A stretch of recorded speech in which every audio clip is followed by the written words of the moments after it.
If you could play one-on-one with anybody, current, not current, who would it be? That's a fantastic question. Current or not current? NBA, WNBA. Well, like, I would get killed by every NBA player, but like Steph Curry. You would have played one-on-one Yeah. with Steph Curry. I thought you were gonna say Peyton Pritchard. That's great. Peyton Pritchard. Yes. That's a great answer. Caitlin Clark effect. What a show put on by Caitlin Clark. All right, we're sitting here, not playing one-on-one with Peyton Pritchard, but we're sitting here on the precipice of your third season in the Hard to WNBA. believe. It's crazy. Where has time gone? Truly. It's insane. It's wild. So what does a successful third season look like for you? I mean, hopefully a championship. I feel like we have all the pieces kind of put together now. We have had our core together for 3 years. Obviously last season I didn't get to play in many games, but still what we were able to do is absolutely incredible. I think having Steph, and that was her first year in our coaching staff, going into year 3, you kind of had that culture and that foundation kind of laid, and we went through so much adversity. 8th at serve now for Caitlin Clark. She had been dealing most recently with a groin injury. You mentioned the playoffs last year. What was the most difficult part of having to watch that? Yeah, I think looking back now, figuring out how to be a good leader and be a good teammate, I think that's probably what I learned the most. I think the toughest moments for me were the night before the games, you're in your hotel room and it's you're on a road trip and it's man, my team is gearing up to play in game 5 of the semifinals to maybe go to the finals, and I know I don't get to put my uniform on. The WNBA's 2026 season is here, and already the debates are louder than ever. A major sports business outlet just dropped their ranking of the 5 most marketable players in the league, and the name sitting at the very top is not the one most people expected. We're talking about a 4-time MVP, a 3-time champion, a woman who has built one of the most decorated careers in professional basketball history. And yet, somehow, the internet is still losing its mind over where Caitlin Clark landed. Let's get into it. Boardroom, the sports and entertainment business platform co-founded by Kevin Durant, published their list of the WNBA's most marketable players heading into the season. And look, this isn't some random blog throwing out hot takes for clicks. Boardroom covers the intersection of sports, culture, and money at a high level. When they publish a marketability ranking, they're thinking about brand deals, sponsorship value, social media reach, merchandise, cultural crossover, and long-term commercial appeal. So when they put someone at number 1, they are not just saying that person is the most popular, they're saying that person, right now, represents the highest return on investment for brands looking to attach themselves to women's basketball. Their number 1 pick? A'ja Wilson of the Las Vegas Aces. And before you roll your eyes or start typing in the comments, hear the full argument out. Because there is actually a real case here. A'ja Wilson has done something genuinely rare in the history of women's sports. She has become undeniable on every single level that matters in professional athletics. 4 MVP awards, 3 championships, 7 All-Star selections. She is statistically, competitively, and historically in a class that almost no player in any league, men's or women's, can claim at this stage of a career. Nike, Gatorade, and multiple other major brands have invested heavily in her image. She is the face of the Aces franchise, which itself has become one of the most dominant dynasties in recent WNBA history. From a pure sports legacy standpoint, Boardroom's argument is not crazy. She is the standard. But here is where it gets genuinely interesting and a little controversial. Boardroom didn't put Caitlin Clark at number 2. They gave that spot to Paige Bueckers. Yes, Paige Bueckers, the Dallas Wings guard who just wrapped up one of the most celebrated college careers in women's basketball history, comes in at 2nd on Boardroom's list. And that decision has sent a very specific section of the internet completely off the rails.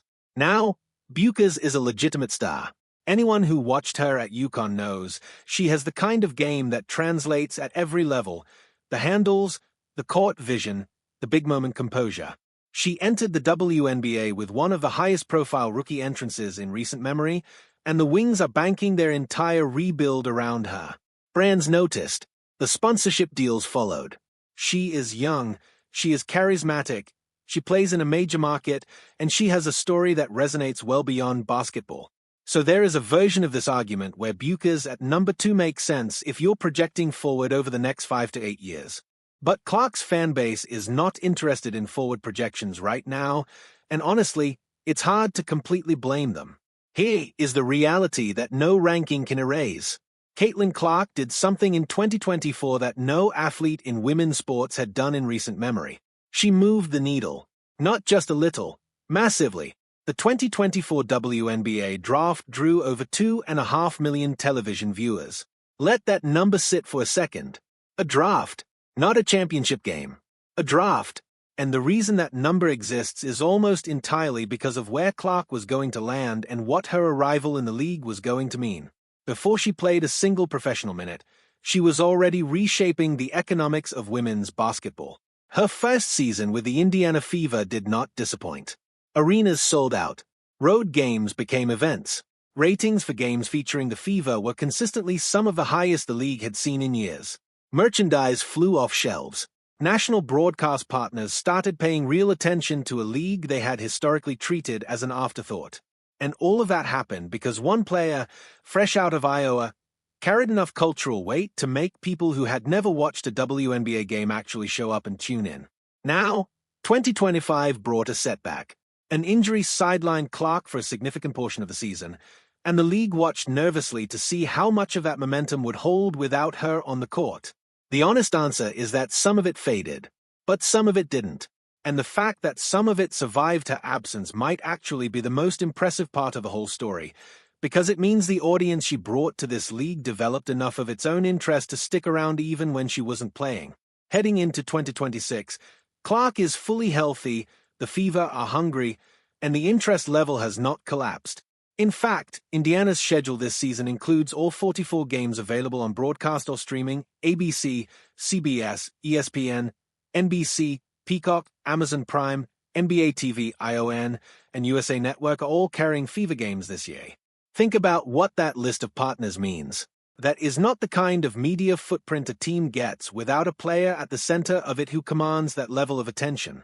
That is Caitlin Clark's commercial reality spelled out in network logos. So where does that leave the rankings debate? Here is the honest take. Boardroom's list isn't wrong, it's just answering a slightly different question than Clark supporters think it's answering. If you ask which WNBA player has the greatest sports legacy right now, A'ja Wilson wins that conversation, and it's not particularly close. If you ask which young player has the highest ceiling for long-term brand building over the next decade, Paige Bueckers is a completely reasonable answer. But if you ask which WNBA player moves more tickets, more eyeballs, more merchandise, and more first-time viewers into the building right now in this moment, that answer is Caitlin Clark, and the data doesn't really argue back. Marketability is not one thing. It's a collection of overlapping factors that different outlets weigh differently. Boardroom leaned on legacy, cultural crossover, and long-term brand narrative. Clark's fans are leaning on raw commercial impact and audience-driving power. Both of those are legitimate lenses. The reason this conversation gets so heated is because people are talking about the same word, marketability, and meaning genuinely different things by it. What nobody can dispute is that the WNBA in 2026 has multiple legitimate stars at the top of its game. Wilson is still the greatest player on the floor. Bueckers is a star the league will be building around for years. Clark is the single biggest driver of new audience the sport has had in a generation. And Angel Reese, Brianna Stewart, and others aren't far behind. This is not a league with one storyline anymore. It has several. And that, more than any ranking, is the most marketable thing about women's basketball right now.